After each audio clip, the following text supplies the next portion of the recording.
there was an altercation with Rampage, and he stole Rampage's car and was chased by the police and arrested. All right, Jesse on Fire, welcome back. So we got a couple things to go over here with the Raja Jackson thing. Number one, I referenced yesterday, which was I'm gonna have Doug on, and he's gonna tell you about the history between Stu and AJ, who is the guy, give him his receipt guy, where some of those people were referencing there was a problem between Stu and AJ, which, very coincidental that then AJ's like, yeah, go ahead and just go hit him for real, dude.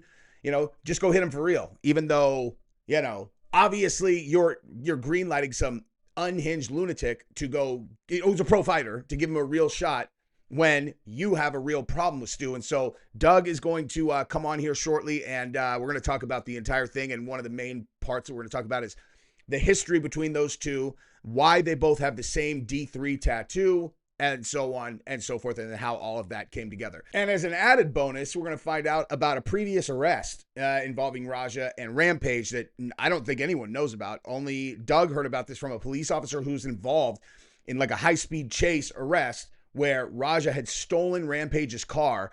And it just further indicates, like, dude, this is not a stable gentleman that we're talking about here. Just based on that story and obviously this one. But we're going to start really quick with this real quick because, like we talked about yesterday, Rampage said that he was going to potentially sue MMA Guru for defamation. So I wanted to show you MMA Guru's response to that really quick, and then we will get into my interview with Doug. So buckle up. Let's see. Responded via X. He wrote, Rampage Jackson on stream earlier said that me reading this news article about him while live left me open for defamation, insinuating that he would sue me. I thought this whole thing would end with him calling me out to a fight. I thought more of him as a man. What a bitch. Alexander. Oh, man, dude. Oh. The guy knows how to fucking ruffle feathers, man. That's for goddamn sure. He's all, oh, man, what a bitch. It's like, it is kind of funny to think about Rampage threatening to sue MMA Guru, right?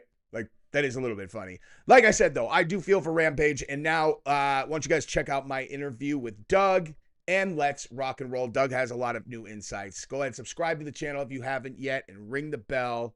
Let's watch. Like we discussed that, and I heard you, early on, that's the reason I asked you about it, is because I heard you acknowledge it in that first interview that you did, that like AJ and Stu had problems prior to this, which is why you were suspicious about the whole thing potentially being a setup. Like, why don't you walk us through that? Yeah. And like for me, I wouldn't necessarily say a setup, but there's situations where like you could take advantage of what's in front of you, right? So if Stu and AJ had this history at the ranch, and they had this agreement where AJ was supposed to pay his dues at the ranch by doing stable chores so he can have cheap rent, which was go back, because like I don't think anybody knows anything about it. Oh, so that D6 ranch, when he held up his shirt saying we're brothers and he worked at this ranch, well, everyone at the ranch hates AJ, right? Because AJ couldn't afford a place to live. He was down on his luck. He's struggling. So he does the same thing. He does his whole crybaby setup where, oh, poor baby, let me feel bad for you. So Stu, being a kind guy, after AJ's been kicked out of Knox for other situations, because he's always been a hothead, a notorious bully, always hurting people. He shoots on people in the ring. I have messages on messages of people in my Instagram or text messages saying, AJ's always been a bully. He shot on me. He hurt me in the ring. He's a terrible person. F this guy. I'm not even putting that stuff out there, So the backstory is Stu takes care of AJ, says, yeah, we'll get you a spot at the ranch. You could stay over here, but you just got to do stable chores, and like we could teach you some things, And then while AJ was at that ranch, D6, I think, I don't want to say the wrong city. Up a little below Bakersfield, like hey, Palmdale. I have and so how long? And then how long was AJ there? And the only reason I ask is like he got a tattoo of the place on his stomach. Like you'd think, like did he jump the gun on that a little bit if he was only there for, you know what I mean? Yeah, well, he also has Samoan tattoos that he has no idea what they mean. And that was exposed to me because he was explaining to one of the Samoans what this means, and he was like, "That's not what that means." And I'm like, oh God, this guy's an idiot. Like, Yeah. I watch and observe, and I'm like, I'm just getting more confirmation of stupidity. So Yep. they all at the ranch, they have that tattoo, right? Yep. AJ was there maybe like a month, maybe 2 months. And he started having problems with some of the people there.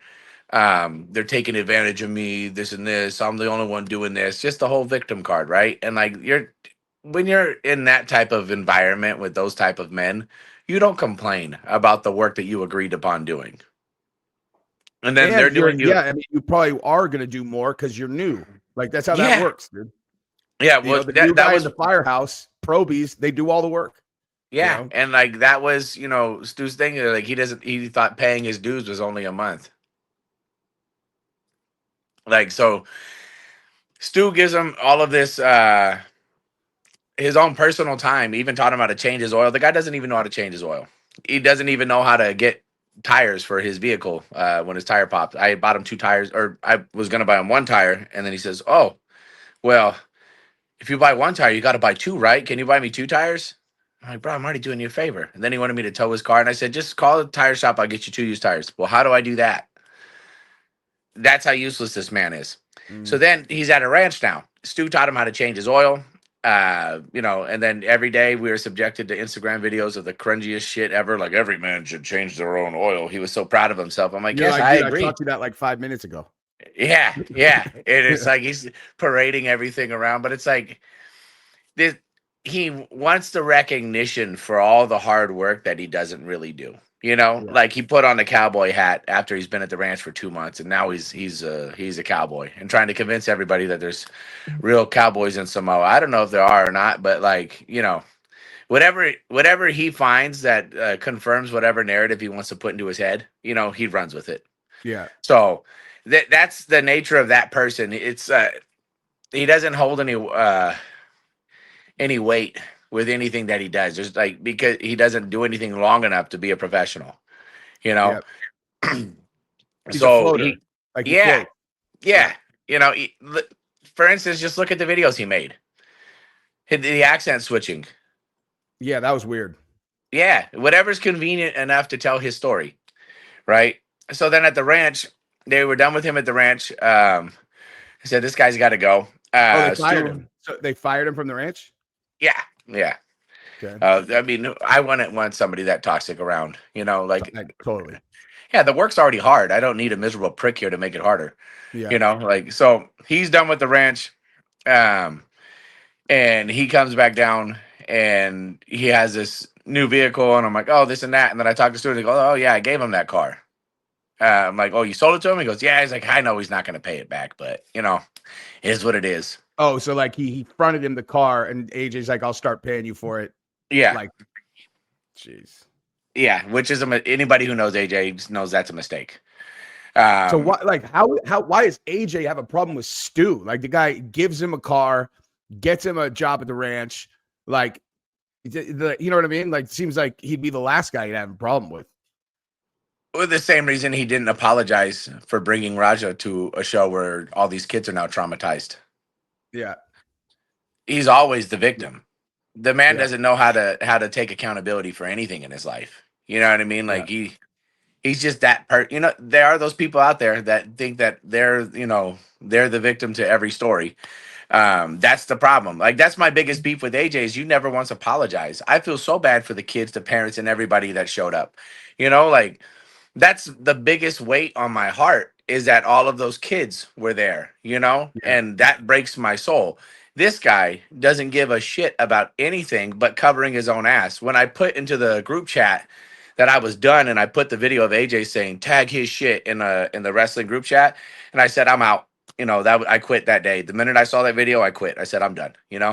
I put that in there, and then he's in the group chat. I heard from friends saying, everyone's trying to cancel me, this, that, and the other. Like, no accountability. All you cared about was saving your own ass.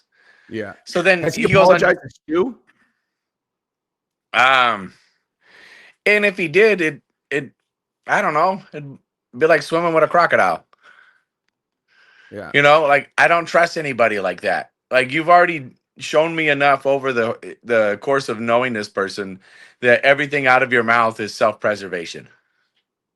In that, in the, I know he didn't apologize to Stu in the first podcast. I haven't seen the newest one that he did. Like, did he at least did he apologize to Stu? Apologize to anybody? Like in the newest podcast episode? No.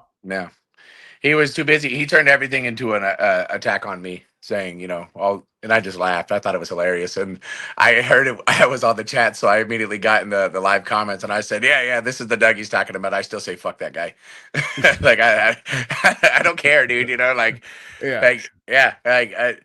This isn't about like being right. This is just about exposing what happened. And, that guy is huge to blame, because you can't bring a guest somewhere and then not look out for the guest safety and the host safety. Totally. And if anything happens, the person who invited the guest is responsible. It's NFL time, and that means it's time for you to join PrizePicks. I don't understand what's daily fantasy. I'll explain that later. What you need to know right this second is that if you deposit $5 and put it in play, they will guarantee give you a free $50 regardless of whether or not you win with that $5 entry fee. Wait, I deposit $5 and I get $50 back regardless of whether I win. Yes, that's correct. So that'd be a 10x return guaranteed. Yeah, that's correct. So who wouldn't do that? I don't know, man. You tell me. Everybody is doing it. So tell us what else we get aside from $50 free. Well, you get to play the best daily fantasy game on the entire internet. Talk to me like a child and explain to me how to play. PrizePicks could not make this game more simple. You're going to pick which sport you want to play, and then you're going to start picking players that you're going to add to your roster. Then we're going to decide whether they're going to get more or less than the stat line provided by PrizePicks. We're going Shedeur Sanders, and we're going more because we are eternal optimists. Let's say you want to start small and you put $5 in play on your first roster. You can win up to $187.50. But if you're a big baller and you want to put, let's say, $50 in play, you can win up to $1,875. But let's say you are a big wallet gangster and you want to put $500 into a single roster. You can win up to $18,750 if all of your players deliver. Now, we also got some new features coming in with this new football season, and you're going to be able to play the same player up to 3 times with 3 different stat lines if you want. It's already live on Major League Baseball and WNBA. When you go to PrizePicks, you use the link in the description and you sign up and you use promo code JesseOnFire, you are going to get a free $50 once you put $5 in play. Use the link in the description, sign up using promo code JesseOnFire, put in $5 in play, and get your free $50 back. That's a 10x return. You are welcome. I love all of you guys. Let's go. Of course. That's the part I don't understand. It's like there's no room for interpretation. Like there's no conversation to have. The only reason Raj is there is because you brought him there. And then whenever it gets agreed to that he's going to go into the ring and do whatever, you're doing that solely because you know him and you're saying he's safe to work with. He's safe to do this. And then the guy goes in there and then does what he does. You're like, obviously it's Raj's fault, but it's your fault equally because you vouched for him. We don't know this fucking guy. You know what I mean? And then to hear about his arrest history and all the other stuff, I'm like, oh my God. Like, really, we let somebody like that? About it. So I have a friend whose police department happened to have picked him up. I guess there was an altercation with Rampage, and he stole Rampage's car and was chased by the police and arrested. Okay. A very unhinged moment. They said he was unwell, might have been intoxicated. I don't know for certain. I didn't ask. But you have somebody like that that's that volatile. Yeah. That as much as I fought with my dad and me and him, go back and forth with each other, I have never once stolen his property and drove off with it and had to be chased by the cops. Mm-mm. That is an unhinged move. Like that's a level of recklessness that I wouldn't want in a wrestling ring if I heard about that. Yeah. So that to me on its face, just if AJ knew that and you're his coach, because, I thought, from what I'm hearing, because AJ was his coach, because AJ trains. I was going to say that's funny because I keep forgetting that I haven't talked about that yet since you told me that. Like for people who don't know, AJ is Raj's martial arts coach, which in my opinion makes him saying go in there and tag his shit like that escalates that immensely. Like your fucking martial arts coach says go in there and tag him and I'll have your back. Like, I mean, it just makes it makes it way worse. It's not like he's just his friend. He's a coach. Yeah.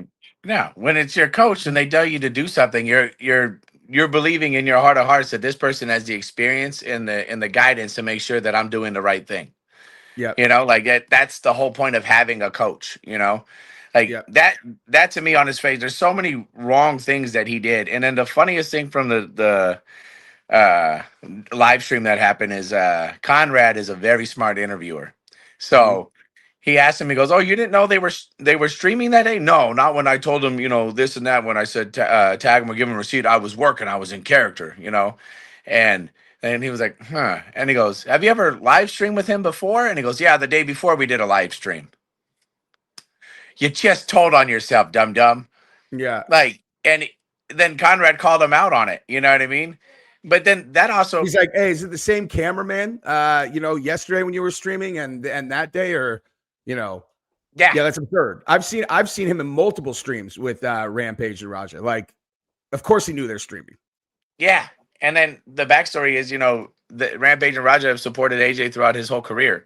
You know what I mean? So like, if that's the case, you have a long time to know that this kid is unhinged. And then in the messages where you're telling my friends that Raja's a psychopath and he ruined your life and all this other stuff, well, you probably knew that going into this, but you didn't care enough about anybody who was wrestling that day, or the kids in the audience, the parents, the families, everybody who was there to be entertained. You brought real violence. You instructed and coerced real violence at a place where there's children and families who are there to be entertained. That is insane on its face. Yeah. Yeah, I mean, like the question I would have for him if I was really going to stick my finger in his chest is I would be like, dude, so let's just say he would have done exactly what you instructed him to do and just gave him one really heavy shot. How is that all right, dude? Like, you're a pro fighter. He's got a knockout in one of his pro victories. Like, yeah. So, yeah, he ended up spazzing out, hitting him 100 times, but you instructed him to hit him for real. I saw it. Tag him, tag his shit. If anybody's got a problem, I'll come in there. When one punch is enough to kill somebody. Yeah, of course. Crazy. I mean, yeah. And from experience, Raja hits like a freaking mule. You know what I mean? I've been punched a lot in my life. And when I got hit in the eye, I was like, oh, that's going to cause blood, And then, the rest is history. I don't know if I told you, but after I realized how much blood was pouring down on my chest, I rolled out and I went to go get him outside, and then I had to go back around. But that's when I saw AJ outside. Oh, you got a cut? You got a cut on your eye when he punched you? Oh, I got stitches right here. They're out now. But because when he hit me, I'm thinking to myself like, oh, that'll bleed a little, whatever it is. And then, I hit him in the corner a little bit. My buddy, somebody pulled me out from the side and said, "Hey, come on, that's enough." And I was like, all right, fine. So I stopped.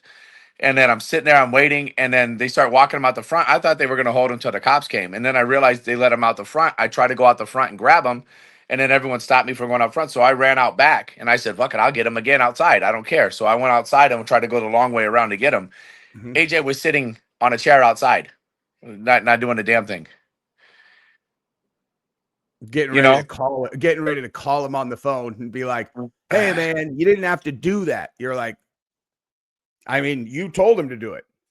So, yeah. And then what an obvious stupid thing to say. Hey, you didn't have to do that. And if that's your friend, what point did you fucking advocate for your friend on the phone with this guy? If that's so-called your friend. So everything he says is just so unhinged and so dumb. The level he texted me this morning, and I don't even know how he got my number. I blocked him on everything else, but he texted me. I really opened it so he knew that I saw it, and then I just deleted it and blocked him. Oh, you know what it said? Nah, I don't care enough to know. Yeah. I'm sorry, but it's like if a pile of human trash is contacting you, you know what I mean? Like, I'm not gonna like hurt my brain cells and lower my standards of life by reading that. I know who he is. I'm not gonna allow him to tell me a sob story or whatever he needs to tell me, or whatever side of the story he wants me to see. Yeah. He's doing it solely because he doesn't want to take accountability. If he would have told me I'm sorry and this and that, I'd say make a public statement and apologize for what you should be sorry for, but he hasn't done that. He has yet to do that. Yeah. And that's why I'm on his ass so much. Like, you did something and you haven't apologized for it. Yeah. Shit, I didn't even cause it. And I felt so sorry for the families and the kids and everybody involved, Yeah. And that's why I say stand by for how Stu feels, like I'll let him, he could speak for himself when he's ready. Yeah. But he's doing better. So, he's doing better. Yeah. He's still got some mental hurdles to get over and stuff like that. Like, I've crashed a motorcycle. So basically when I was recovering from that, I was like 10-second Tom for a while, I'd be doing Oh, something really? like, oh yeah, it gets ugly. Um, Yeah. I'd have to. My mom would pin stuff to my shirt when she dropped me off at the junior college. You know what I mean? And I'd be like, "Why is this pinned to my shirt?" And it would just be a note with a number like, "Keep this on your shirt." Just like I swear, dude, I was a space cadet for a little bit because I'd get so lost. Like, Yeah. go for a walk and forget where I was. You know? That's crazy, dude. Yeah, yeah. So I understand. I think he's gonna pull through. Because the brain does take a long time to heal. Yeah. But like I said, he's talking. He's aware, and when he's ready to put out his 2 cents, I can't wait for everyone to see how he feels. And if I've overstepped, you'll let me know, and I'll come out and say my apologies. But I'm just doing me right now, from my opinion, my experience, and making sure that things get set right. Yeah, dude. You Yeah. know all the people. Like, no, it's like you can't in these kinds of situations, you can't trust a person who's involved directly because they're always gonna cover their own ass. It's like if you got someone who knows everybody involved, they can be like, look, here's the backstory between these two fucking guys. And it's like, all right, I mean, Yeah. that's what's going on. Yeah, because I don't believe in coincidence. You can't tell me that you have a problem with somebody, or like there's some type of level of frustration there, and then there's a situation that arises, and you could take advantage of it. You can't tell me there wasn't a part of him that didn't place his own frustrations into that. Totally. Go in You know? and crack his shit. Yeah, like, and that's not him in character. He's a piece of shit like that all the time. He's always a pile of shit. He's never like. Here's a prime example of the kind of person he is. We had a match. We were on the same team. We were the bad guys, right? Mhm. And in wrestling, when the refs distracted the other bad guys in a tag match, we were doing a tag match. So the other bad guys will get into the ring and start cheating, right? Because then the audience is going to tell the ref, turn around. Yeah, Like, yeah. what are you doing? So we're working this. It's a practice match. I do something, and then he's like, "Oh, get the fuck out of here!" Talking to me crazy when I'm his own teammate in the match, but he's being serious. And I'm like, "Yo, what is your problem?" And he was like, "Pay the fuck attention." Like, okay, stupid. So afterwards, I was like, yo, I'm just trying to explain. The ref's distracted. We're always instructed to cheat. This is what we're doing. He goes, well, I'm trying to fucking smarten you up. If you don't like what the fuck I have to say, go talk to your fucking self in the mirror. And I was like, bro, you don't talk to me like that. And then he was like, well, we can go into the ring. I was like, I'll take you outside and stab you. Like, that was my exact words to him right there. I'm like, well, you don't fucking talk to me like that. Like, I'm not going in the ring and having a Donnybrook with you. Like, you don't ever, like, who talks to people that way? You know? People that have I never found out the hard way. Yeah, that's the problem. He's always escaped getting his ass whooped. Like that in Vegas, he started problems with people, ran off. There was an incident in Pomona. I didn't even like the guy I was sticking up for, but a group of 5 people came back looking for this guy, and I said, "Oh man, that's not good." So I walked up on those guys and I said, "Whatever you're thinking of doing, you're not doing it. You guys need to go home or turn around." You know, and this whole They were thing after breaks AJ. down, huh? They were after AJ? No, they were after another character. Okay. Very unsavory character too. The clown in the face paint who was cutting a promo outside. I don't know if you saw that video. The one that followed Raja out? Yeah, the creature. Okay, yeah. Yeah, Yep. he's a creature. The biggest scum of the earth. Like if a shrimp with a drug addiction what was a human, like that's that right there. So Yeah. I hate that guy. Anyways, so I'm sticking up for him just because we're all wrestling together, You know him. right? Yeah. Yeah, it's not because I like him. It's just the right thing to do because we're all wrestling together, and I got to keep the peace, right? Yeah. So then all this stuff breaking down, I'm getting surrounded by these people, and then I'm like, all right, we're here now. It's going to break down the security, and everybody comes running over. I turn around, and AJ's sitting down in the chair. I'm like, you're not going to have my back? Like, you're not going to do nothing? He goes, why would I get involved in that? Golly, dude. Like, it's just the biggest pile of suck I've ever had the displeasure. Because the only thing that he likes to do is look out for himself. And as much heat as I may get from the wrestling community for going after another wrestler for this, I don't care. What's right is right, and what happened was a tragedy. And if people don't see the wrongs in what he did, then how are you going to correct that and other people exhibit the same behaviors? Yeah. Yeah. Like that's how you prevent those Totally. things. You put this out there and like you have to spank him in the ass. You have to tell him he's wrong. You have to put a finger to his nose and you have to hold him accountable, because then if you don't, he may hurt somebody else, or other people like him will just go untouched the whole time. Yeah.